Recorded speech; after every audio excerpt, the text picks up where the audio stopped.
안녕하세요. 행복한 은퇴교실입니다. 긴 직장 생활을 마치고 은퇴한 뒤 저는 생활, 국내외 여행, 주식 투자, 건강 관리 등 제가 직접 살아보며 느낀 것들을 이야기하고 있습니다. 정답을 말씀드리기보다는 제가 살아오면서 경험했던 이야기를 나누면서 은퇴 후의 삶을 조금 더 행복하게 만들어갈 수 있는 작은 힌트를 함께 찾아보고 있습니다. 오늘은 은퇴자의 건강관리 네 번째 이야기입니다. 운동은 무엇보다 안전하게 그리고 부상 없이 해야 한다는 이야기입니다. 은퇴하고 나면 운동을 시작하는 분들이 참 많습니다. 저 역시 은퇴 후 운동을 꾸준히 하면서 건강이 좋아지는 것을 직접 경험하고 있습니다.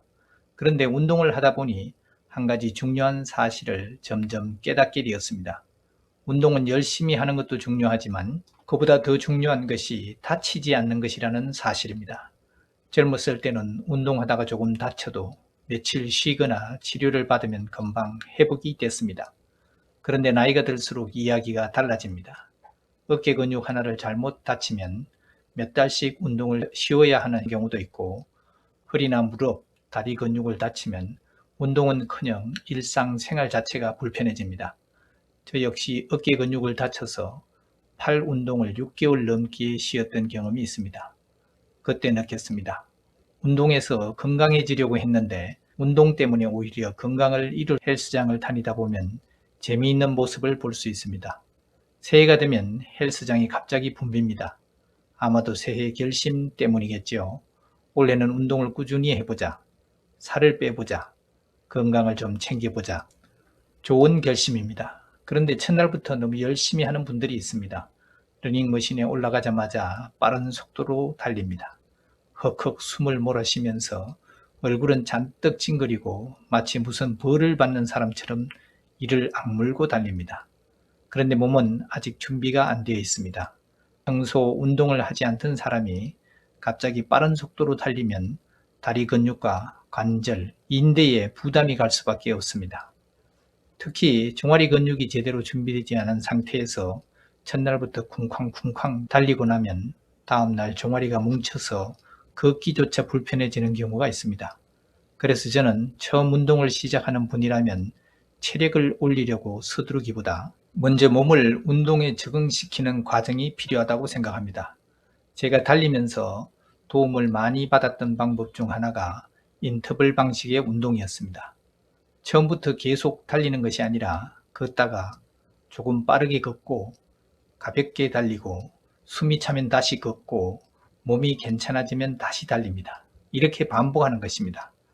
처음부터 오늘 1시간 달려야지라고 생각하기보다 몸이 운동에 적응하도록 시간을 보내는 것이지요.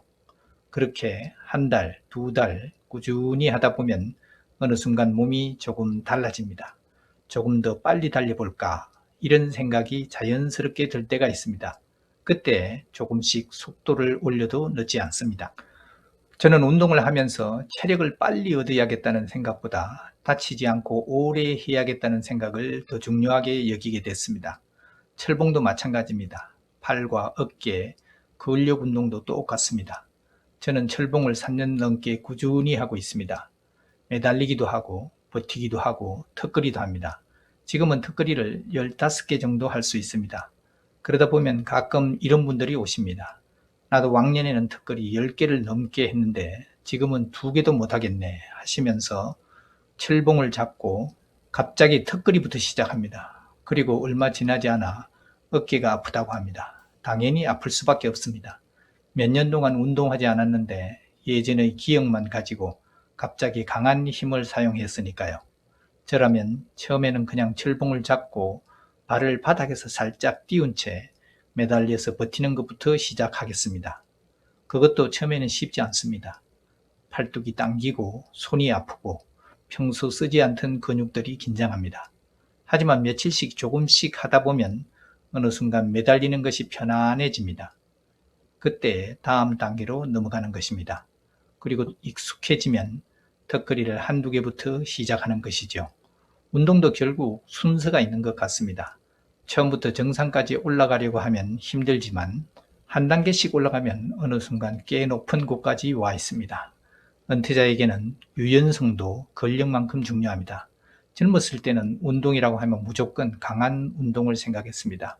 무거운 것을 들고 헉헉거리며 달리고 땀을 흠뻑 흘려야 운동을 제대로 한 것 같았습니다. 그런데 나이가 들면서 생각이 조금 달라졌습니다.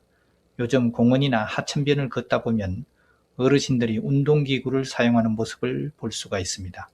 몸을 좌우로 돌리기도 하고 다리를 올렸다 내렸다 하기도 하고 가볍게 몸을 흔들기도 합니다. 젊었을 때 저라면 속으로 이런 생각을 했을 겁니다. 저게 무슨 운동이 될까? 그런데 어느 날 보니 제가 그 운동기구를 사용하고 있더군요. 그 순간 이런 생각이 들었습니다. 아, 나도 어느새 노년에 들었구나. 참 세월이 빠릅니다. 그런데 이제 와서 생각해보니 그런 가벼운 운동이 나이가 들수록 오히려 중요하다는 것을 알게 됐습니다. 노년에는 근력을 키우는 것도 중요하지만 몸의 균형과 유연성을 유지하는 것도 중요하기 때문입니다. 몸이 굳어 있으면 움직임이 둔해지고 균형을 잃기가 쉬워집니다. 그리고 넘어지는 순간 젊을 때와는 결과가 달라질 수 있습니다. 노년에 가장 조심해야 할 것 중 하나가 넘어지는 것입니다. 노년에 넘어져 팔이나 다리를 다치는 것도 상당히 힘든 일입니다. 그런데 특히 고관절, 즉 골반과 다리를 연결하는 부위를 크게 다치면 움직임 자체가 제한될 수 있습니다. 오랫동안 누워 지내게 되면 근력이 급격히 떨어지고 일상생활로 돌아오는데도 상당한 시간이 필요할 수 있습니다. 그래서 노년의 운동은 단순히 근육을 크게 만드는 것만을 생각할 것이 아니라 넘어지지 않는 몸, 균형을 잡을 수 있는 몸, 유연하게 움직일 수 있는 몸을 만드는 것까지 함께 생각해야 하지 않을까 싶습니다. 저는 이것을 운동을 하면서 조금씩 배우고 있습니다. 운동은 시작하기 전에 몸부터 풀어주는 것이 좋습니다. 그래서 저는 운동을 시작할 때 처음부터 본 운동에 들어가지 않습니다. 달리기를 한다면 걷기, 빠르게 걷기, 가볍게 달리기, 조금 빠르게 달리기 이런 식으로 단계를 밟습니다. 신기한 것이 있습니다. 어떤 날은 운동을 하러 가면서도 몸이 무겁습니다. 오늘은 정말 달리기 싫다 이런 날도 있습니다. 그런데 그냥 걷기부터 시작합니다. 그러다 조금 빠르게 걷고 그러다 가볍게 달리다 보면 10분에서 15분쯤 지나 몸에 땀이 살짝 납니다. 그러면 어느 순간 몸이 가벼워집니다. 그리고 아까까지 오늘은 운동하기 싫다 하고 생각했던 사람이 어느새 즐겁게 달리고 있는 자신을 발견합니다. 저는 이 경험을 자주 합니다. 그래서 몸이 무거운 날일수록 처음부터 포기하지 말고 몸을 천천히 깨우는 시간을 가져보는 것도 좋겠다는 생각을 합니다. 중량 운동도 처음부터 무겁게 하지 않습니다. 평소 60kg을 드는 사람이라고 해서 처음부터 60kg을 드는 것이 아니라 가벼운 중량으로 몇 번 몸을 풀어주고 그 다음 조금씩 중량을 올려가는 것이 좋습니다. 헬스장에 오래 다니다 보면은 새로 등록한 분들이 처음부터 너무 의욕적으로 운동을 하다가 팔이나 다리를 다쳐서 한동안 나오지 못하는 경우를 종종 봅니다.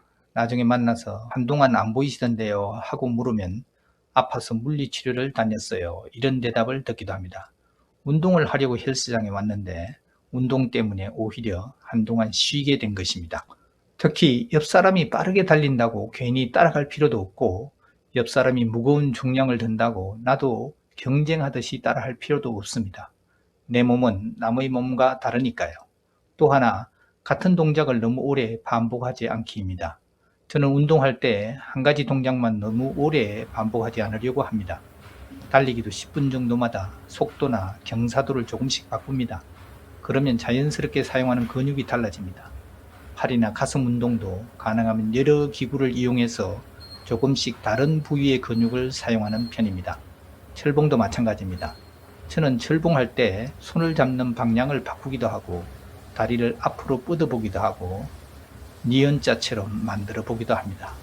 때로는 몸을 살짝 흔들어서 그네를 타듯 움직이기도 합니다. 같은 운동이라도 조금씩 변화를 주면 운동이 덜 지루하고 여러 근육을 사용할 수 있다는 장점도 있습니다. 무엇보다 저는 운동을 노동처럼 만들고 싶지는 않습니다. 오래 하면 재미가 있어야 하니까요. 운동 전과 후, 준비와 마무리도 운동입니다. 예전에는 준비 운동을 별로 중요하게 생각하지 않았습니다. 본 운동을 많이 해야 운동을 제대로 한 것이라고 생각했으니까요. 그런데 이제는 생각이 달라졌습니다. 몸을 천천히 움직여주고 관절을 풀어주고 근육을 늘려주고 운동이 끝난 뒤에도 몸을 가볍게 풀어주는 것, 이런 과정도 운동의 일부라고 생각합니다. 가볍게 산책하는 것도 좋고 벽을 짚고 몸을 길게 늘려보는 것도 좋고 운동이 끝난 뒤 가볍게 몸을 흔들어 주는 것도 좋습니다. 거창할 필요는 없는 것 같습니다. 중요한 것은 몸을 갑자기 혹사시키지 않는 것입니다. 결국 운동도 꾸준함이 답이었습니다. 돌이켜보면 운동뿐만이 아닙니다. 주식도 그렇고 삶의 여러 가지 일도 그렇습니다. 우리는 자꾸 빨리 결과를 얻으려고 합니다. 운동을 시작하면 빨리 몸을 만들고 싶고, 주식을 시작하면 빨리 돈을 벌고 싶고, 무언가를 시작하면 빨리 결론을 보고 싶습니다. 그런데 지나고 보니 인생에서 정말 중요한 것은 특별한 비법이 아니라 아주 기본적인 것을 꾸준히 지키는 것 같습니다. 운동도 마찬가지입니다. 무리하지 않고 조금씩 강도를 높이고 준비 운동을 하고 마무리 운동을 하고 내 몸의 상태를 살피면서 오래 꾸준히 하는 것, 어쩌면 뻔한 이야기입니다. 그런 뻔한 이야기를 왜 하느냐고요? 혹시 이런 생각을 하실 수도 있습니다. 야, 그런 뻔한 이야기를 왜 하느냐? 누구나 다 아는 상식 아니야? 네, 맞습니다. 저도 그렇게 생각합니다. 그런데 지나온 세월을 돌아보니 알면서도 지키지 못했던 아주 기본적인 것들 때문에 손해를 보고 후회를 했던 일이 참 많았습니다. 그래서 오늘 이야기도 누군가에게 무엇을 가르치려는 이야기가 아닙니다. 저 역시 아직도 배우고 있습니다. 예전에는 하지 못했던 것들을 이제부터라도 조금씩 해보자는 이야기입니다. 혹시 우연히 이 영상을 보시는 분이 계시다면 저와 함께 한번 해보자는 마음으로 말씀을 드리는 것입니다. 운동은 건강해지려고 하는 것입니다. 그런데 지나친 의욕 때문에 빨리 멋진 몸을 만들겠다는 욕심 때문에 오히려 몸을 다치게 된다면 운동의 목적과는 정반대가 되어버립니다. 특히 은퇴 후에는 젊을 때보다 회복하는 데 시간이 오래 걸립니다. 그러니 조금 천천히 가도 괜찮지 않을까요? 남보다 조금 늦어도 괜찮고 남보다 조금 가볍게 운동해도 괜찮습니다. 오늘 못한 운동 내일 하면 되고 오늘 무거운 중량을 못 들었다면 다음에 조금 더 들면 됩니다. 중요한 것은 운동을 잘 하는 것이 아니라 운동을 오래 할 수 있는 몸을 만드는 것이 아닐까 싶습니다. 그리고 저는 요즘 이런 생각을 합니다. 은퇴자의 운동은 몸을 혹사시키는 것이 아니라 남은 인생 동안 건강하게 사용할 몸을 조금씩 만들어가는 과정이다. 이렇게 생각합니다. 오늘도 무리하지 않고 천천히 안전하게 운동하시면서 오래도록 건강한 몸을 유지하셨으면 좋겠습니다. 저 역시 그렇게 하려고 합니다. 오늘은 여기까지 하겠습니다. 다음 영상에서는 은퇴자의 하루 건강 습관과 운동 루틴에 대한 이야기를 해보도록 하겠습니다. 감사합니다.